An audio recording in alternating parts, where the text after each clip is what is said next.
بسم اللہ الرحمن الرحیم۔ ایک دلچسپ جنازہ۔ ایک دن ایک معروف کمپنی کے ملازمین اپنے دفتر پہنچے تو ان کی نظر دروازے پر لگے ایک نوٹس بورڈ پر پڑی۔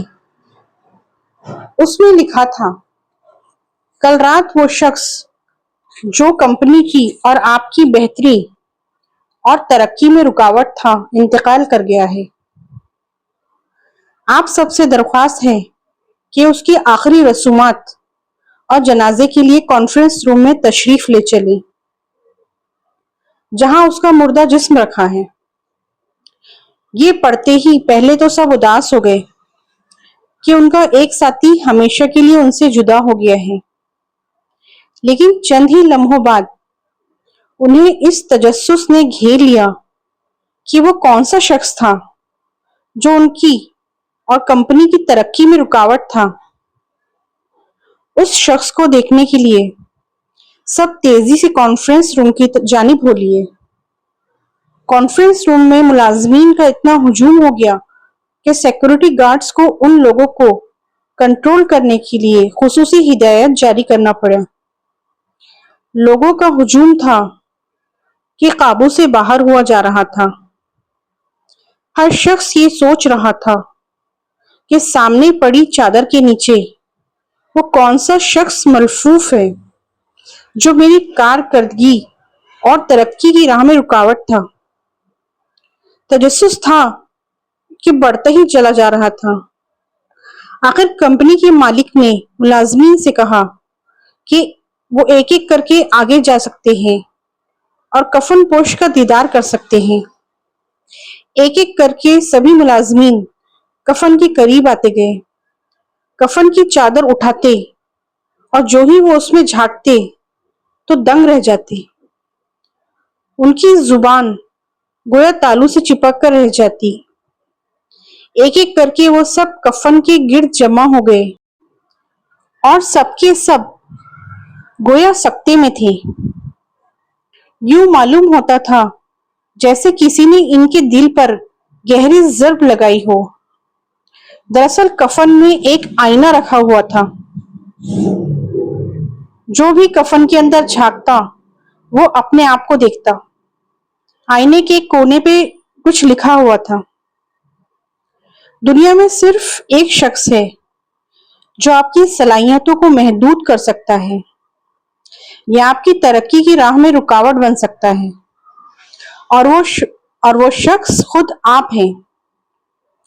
آپ کی زندگی میں تبدیلی، آپ کے تبدیل ہونے سے، آپ کے دوست احباب کے تبدیل ہونے سے، آپ کی فیملی کے تبدیل ہونے سے، آپ کی کمپنی کے تبدیل ہونے سے، آپ کی رہائش کے تبدیل ہونے سے یا آپ کے معیار زندگی کے تبدیل ہونے سے نہیں آتی۔ آپ کی زندگی میں اگر تبدیلی آتی ہے تو صرف اس وقت جب آپ اپنی صلاحیتوں پر اعتبار کرنا شروع کر دیتے ہیں، ناممکن کو ممکن اور مشکلات کو چیلنج سمجھنے لگتے ہیں۔ اپنا تجزیہ کریں، اپنے آپ کو آزمائیں، مشکلات، نقصانات اور ناممکنات سے گھبرانا چھوڑ دیں۔ فاتح کی طرح سوچیں اور فاتح بنیں۔ زندگی میں آپ کو کامیابی کا دار و مدار اس بات پر ہے کہ آپ زندگی کا سامنا کس طرح کرتے ہیں۔ Your future depends on many things, but mostly on you۔ اللہ تعالیٰ کا انصاف اور حضرت موسیٰ علیہ السلام۔ حضرت موسیٰ علیہ السلام نے ایک دفعہ اللہ تعالیٰ سے عرض کیا، یا الہی مجھے اپنے عدل و انصاف کا نمونہ دکھا۔ فرمایا، اچھا فلاں مقام کی طرف چلے جاؤ، وہاں میرے انصاف کا نمونہ دیکھ لو گے۔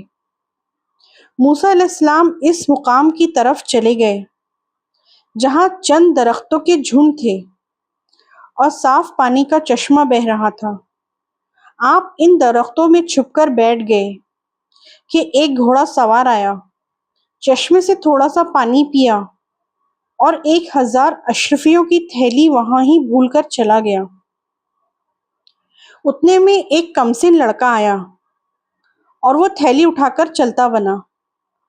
اس کے بعد ایک اندھا شخص آیا اور چشمے سے وضو کرنے لگا، مگر ادھر سوار جب تھوڑی دور پہنچا تو اسے تھیلی یاد آئی، تو فوراً پلٹ کر چشمے پہ آیا اور اندھے سے پوچھا۔ اس نے کہا، مجھے کوئی خبر نہیں، میں نے کوئی تھیلی نہیں اٹھائی۔ اس پر سوار کو غصہ آیا اور اس نے اندھے کو قتل کر دیا۔ موسیٰ علیہ السلام سب ماجرا دیکھ رہے تھے۔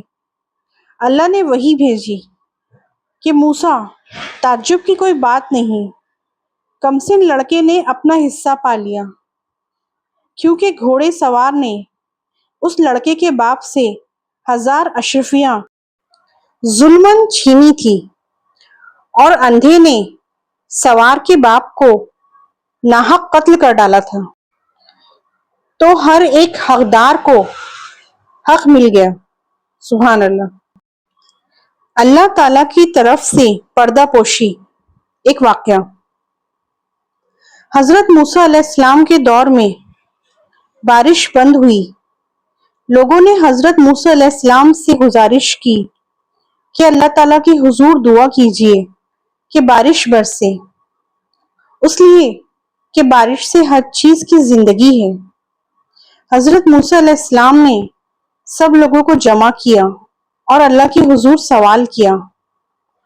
اللہ تعالیٰ نے فرمایا، موسیٰ، اس وقت تک بارش نہیں ہوگی جب تک آپ اپنی اس مجلس سے اس آدمی کو نہیں نکالیں گے جو 40 سال سے ایک گناہ میں مصروف و مشغول ہے۔ حضرت موسیٰ علیہ السلام نے اعلان کیا کہ 40 سالہ گناہگار جب تک مجلس نہیں چھوڑے گا اس وقت تک بارش نہیں ہوگی۔ وہ بندہ سوچنے لگا کہ اگر اب اٹھتا ہوں تو لوگوں کی انگلیاں میرے طرف اٹھیں گی کہ یہ 40 سالہ گناہگار ہے، اور اگر نہیں اٹھتا تو بارش نہیں ہوتی۔ عجیب کشمکش میں تھا۔ اللہ تعالیٰ سے دل ہی دل میں صلح کر دیتا ہے اور توبہ کر دیتا ہے کہ یا اللہ، 40 سال تک آپ نے میرے گناہ پر پردہ ڈالا، آج بھی آپ میرے گناہ پر پردہ ڈال دیں۔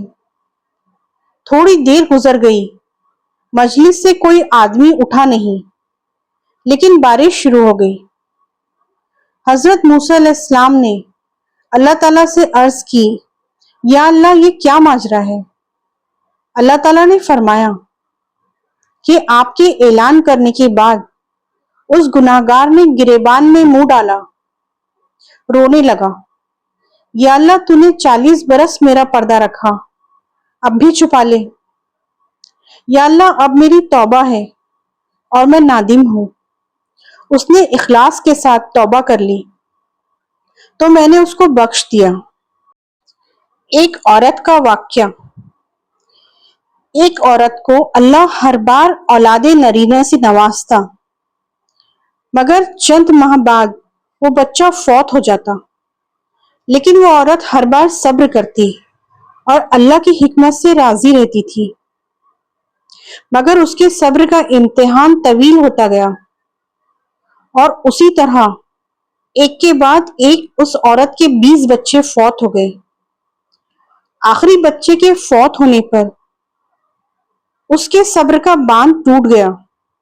وہ آدھی رات کو زندہ لاش کی طرح اٹھی اور اپنے خالق حقیقی کے سامنے سر سجدے میں رکھ کر خوب روئی اور اپنا غم بیان کرتے ہوئے کہا، اے کون و مکان کے مالک، تیری اس گناہگار بندی سے کیا تفصیل ہوئی کہ سال میں 9 مہینے خون جگر دے کر اس بچے کی تکلیف اٹھاتی ہوں، اور جب امید کا درخت پھل لاتا ہے تو صرف چند ماہ اس کی بہار دیکھنا نصیب ہوتا ہے۔ آئے دن میرا دل غم کے ہول کا شکار رہتا ہے کہ میرا بچہ چڑھے گا کہ بھی نہیں۔ اے دکھی دلوں کے بھیگ جاننے والے، مجھ بے نوا پر